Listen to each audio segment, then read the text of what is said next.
everybody, my name is Offbeat Outlaw. Welcome to another video of me reviewing your builds, and today is so delightful. Today is special. Today is Christmas, because I have a friend with me today. Why don't you introduce yourself, my friend? Sure. My name's Chris, but I'm also known as Treant Monk. I have a channel called Treant Monk's Temple where I do optimization theory and optimization builds. Yes, I'm sure. So looking at builds is kind of what I do. Indeed. So this is his specialty. This is what we have them here for. We're gonna be looking at your builds, your fan submitted builds that you can submit by going into the link in the description, clicking onto my Discord, joining, reading the rules, and submit to your heart's content. Please, for the love of God, read the rules. I've read far too many builds that have not read the rules. It's very disappointing. With that being said, let's get it right into builds. I'm gonna have to move you off of there. Starting off today, we have Southpaw Warbear Ox, total character level 8th level, 4 Bear Barbarian, 4 Moon Druid. What do you think of this so far? Well, I mean, it will be functional because Moon Druid 2 gets you Bear. And then the idea with multiclassing with Barbarian is to rage, and then you get the resistance to damage, right? Right away, I can tell you the problem with this combination. What's that? And that is, where do you go from here, right? Because you're not really a caster, and you've invested in a resource, which is Wild Shape, that doesn't scale, right? It scales, but just way too slowly. So this character is going to start falling off a cliff very, very soon. But you probably do okay up to 8th level. Yeah, and it looks like the description of this build as well is how we review stuff here on the channel is like I give everyone's asked to give a description. You get a 5 out of 10 if you accomplish your description. The extra points are if you impress the judges, the panel. And if your build is illegal, you lose. So you get 0 out of 10. It looks like they've taken the chance to make their build actually legal, so that's a first. There is, I can tell you right now, there is some iffy rule stuff. Like, it might work, but it's cases where the rules are vague. Like, for example, they've taken Hill Dwarf to get the racial feature, +1 hit point per level. And that might carry on to Wild Shape, and I'm sure that's the intention.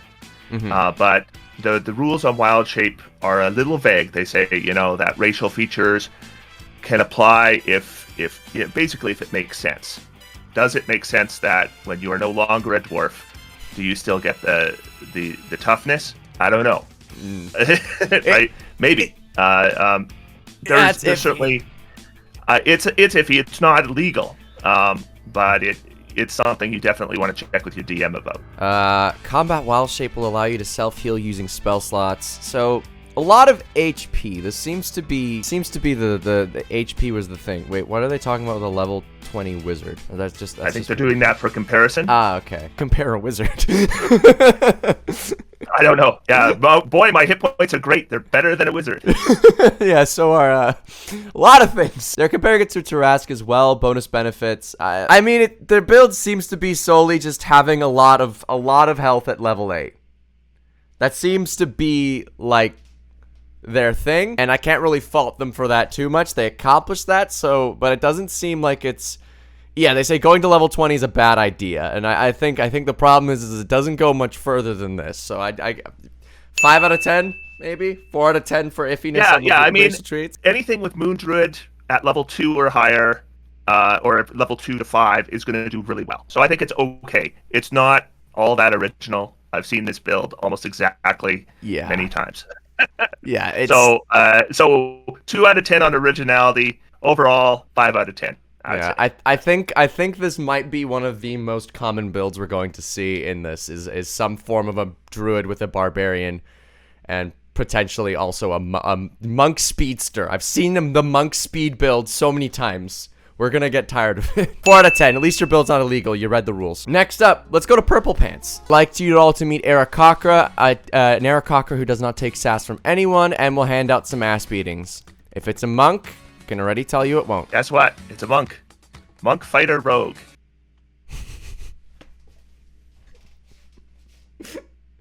So I guess I should start with monk sucks. Yes! Thank you. Say that again for the people at the back. Please say that again.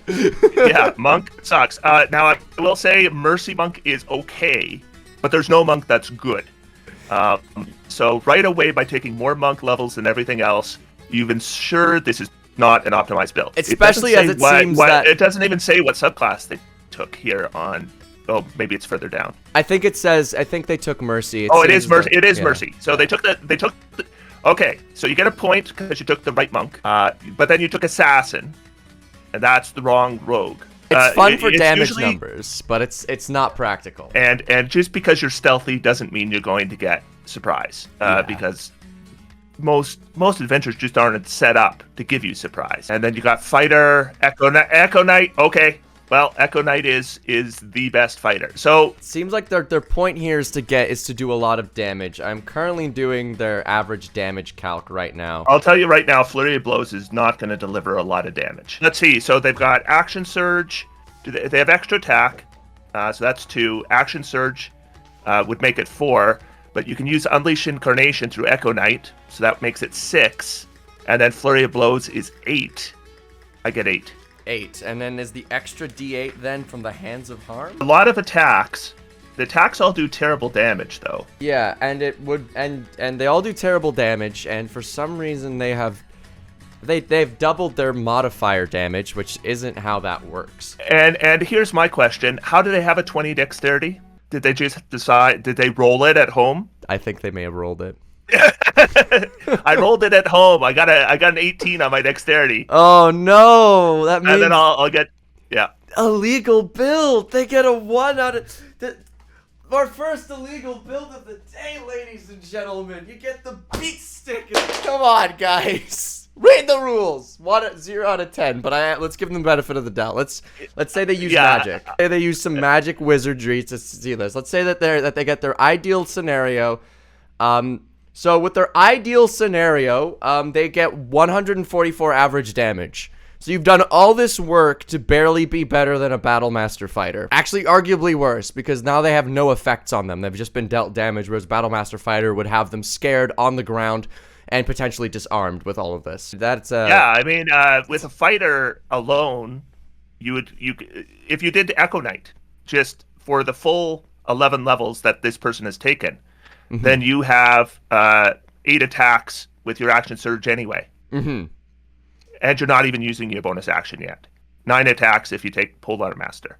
And you'd have a ton of feats. And the 20 dexterity would be legal. So, yeah, this build's getting a big fat 0 out of 10. I'll give it 2, because they did take 2 correct subclasses. You're being too nice. They were illegal. Go to jail. Next build. Captain Nemo has submitted total character level 20, champion fighter 20. That's a bold claim. That's a bold move, just submitting a level 20 champion fighter. Well, yeah, you lose a mark right away for champion unless you got some really good way to take advantage of crits. Yeah, unless you're doing something snasty with like Elven accuracy.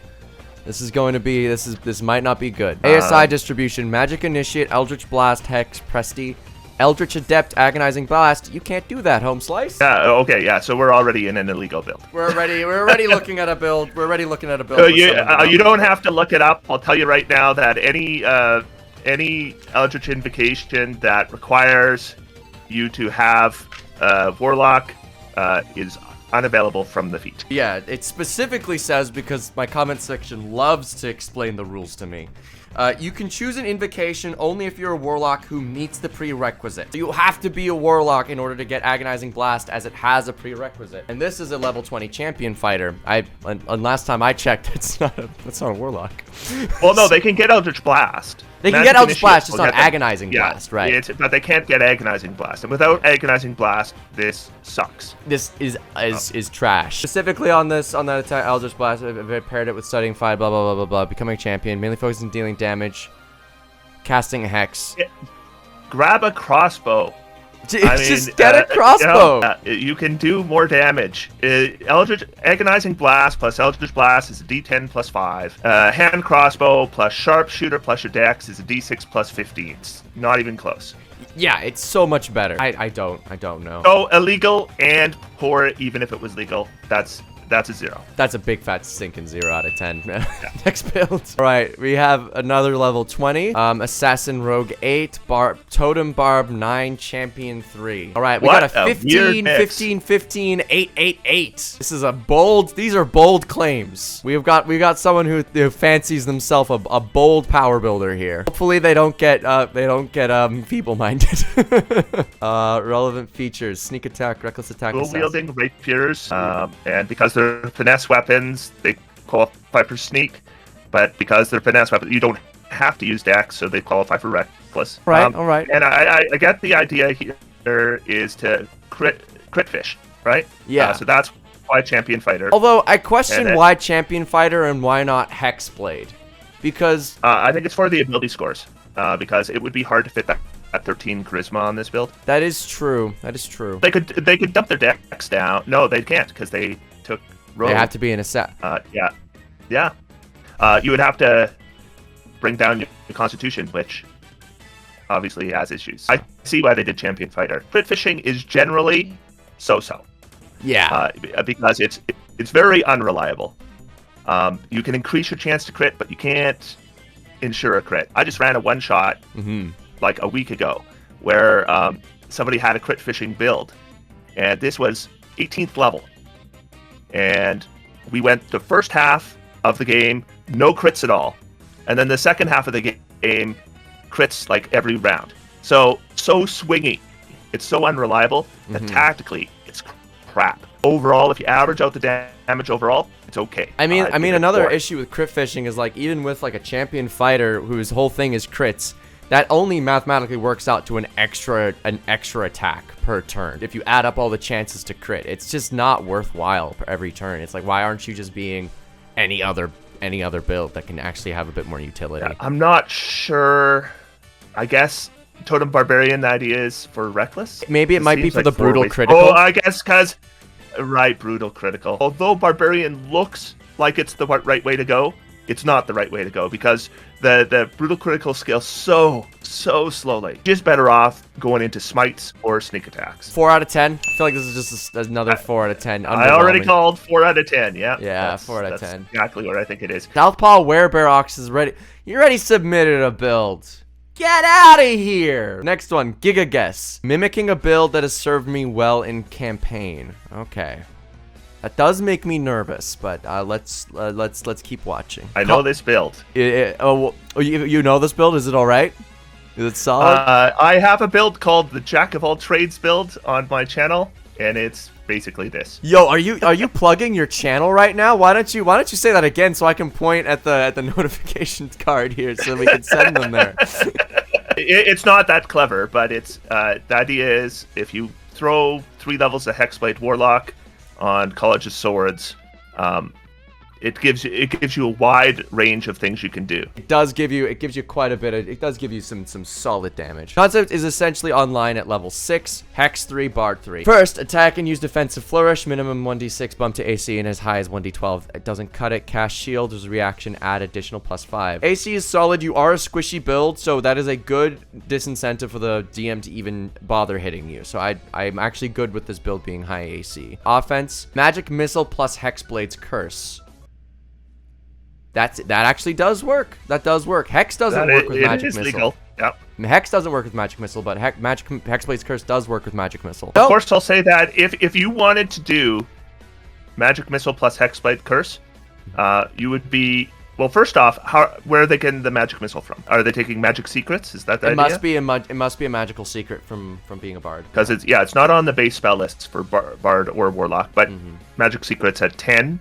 So this character is 13th level before they get Magic Missile. You could just take Hexblade 1 and then Sorcerer or Wizard, and you could be doing the Magic Missile right off the bat and at higher level. It's a bit of a generalist build as well. It's not very specific. It's useful in campaigns because it's like you get all of these options of like AC bumping, supporting your teammates, but it's not. You're not really doing a thing in a power. I'll tell you that. The Hex Warlock 3 Swords Bard X, it does okay damage.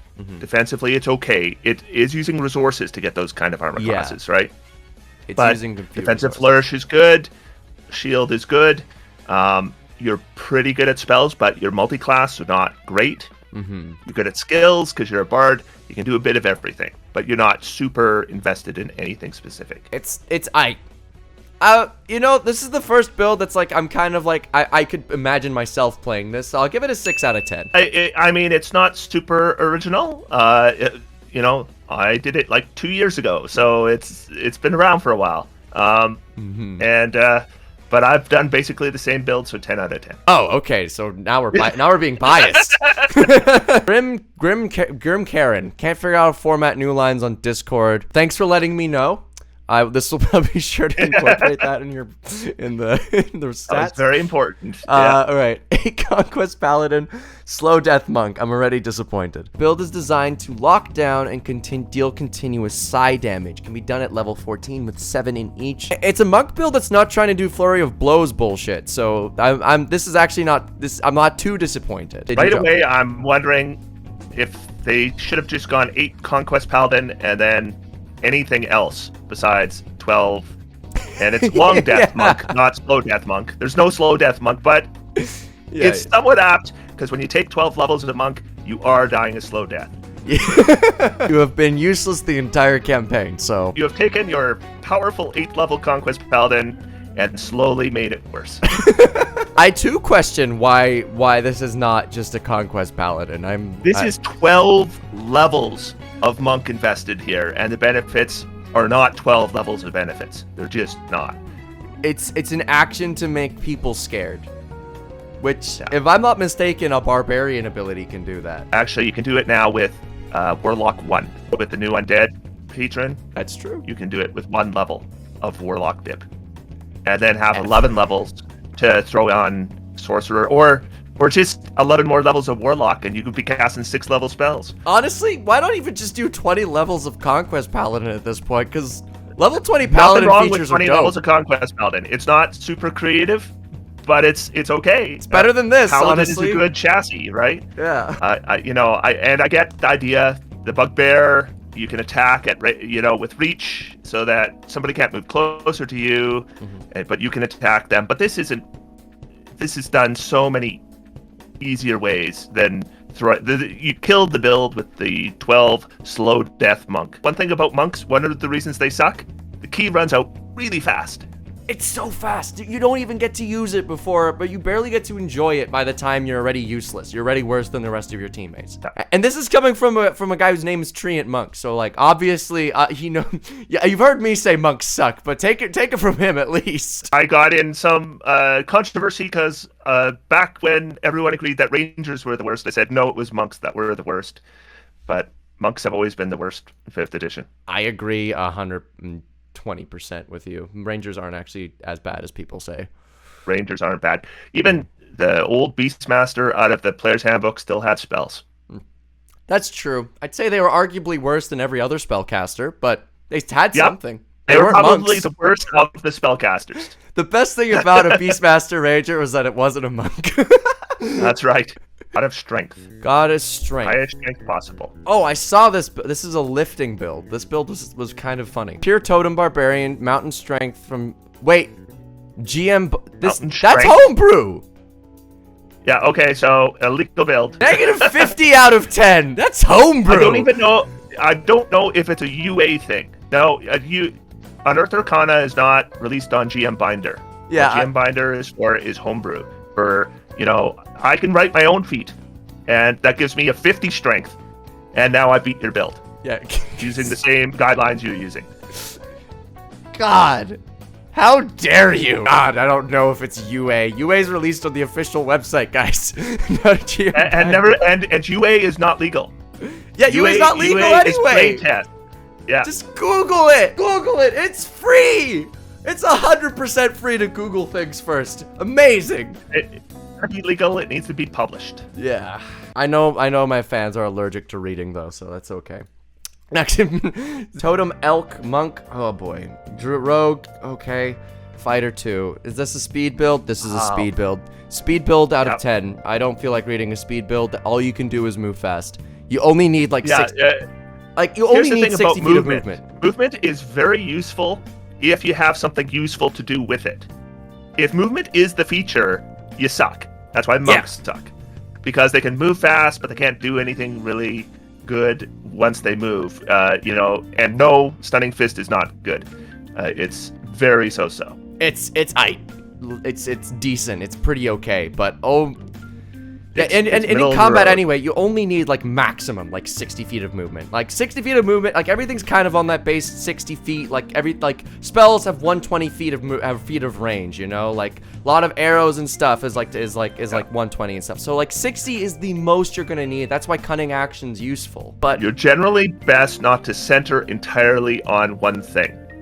And that's true of anything. Like if you are centering entirely on to hit, it doesn't matter if you hit unless you're doing good damage as well. Yeah. You have to have some balance. You can have an initiative of plus 15, you can have an initiative of plus 50, and functionally they're identical. Yeah. And while it's certainly funny to have those things as well, we're not always grading on funniness. There have been a few times when I've received a build that's been a plus 40 to persuasion, and I was like, that's hilarious. I don't know what plus 40 even means. I'll give that a 10 out of 10 because that's funny. But speed builds is like, it's very obvious how far you can move. Like, you just move 600 feet. Congratulations. Now what? You're very far away from your party, providing no benefit to the fight. Speed out of 10. That's my rating. What's yours? Somebody who can run fast and then you're a drunk monk, 0. That's about it. It's not illegal. It's just useless. We got a level 4 build now. Oh boy. College of the Lore Bard, High Elf. These are some low stats. I'm immediately scared for this character because they are going to be... Did they even give themselves a full point buy? It Did they? It looks close. It looks low to me right off, but... They are maybe it's that they put their racial bonuses in areas I wouldn't expect for a bard. Okay, let's see what their description is. Maybe it'll be elucidated there. This guy isn't made to be good in combat or a good caster. Okay, this guy can grab any instrument from a band and jam out on it. So about as good as a monk. You know what? That's fair. That's a fair enough analysis. I think it's funny. And he calls him Music Monk. Yeah, I call it the Music Monk. 5 out of 10 for being good at being a music monk. I'll give you, at least you got spells, so I'll go with that. That is probably... I'm running out of energy. I'm getting tired. I think it's time that we called it for today. So thank you everybody so much for watching all these builds. These builds are significantly better than last week's, the last time's fiasco where I handed out 10 zeros. So for a legality. So this has been significantly better. Yeah, we had a couple. Yeah, today we only had like 2 or 3. So thank you guys so much. Treant Monk, plug your channel once again. Thank you so much for joining me on this. Yeah, thanks for having me. This is what I love to do. But yeah, my channel is called Treant Monk's Temple, and I do optimization stuff. I don't normally evaluate builds like this, but I make builds and I evaluate optimization techniques. So honestly, if you enjoy what I do on my channel, it'll be straight up your lane. So thank you so much. That is all we have for today. Thank you. Get the fuck out of my house.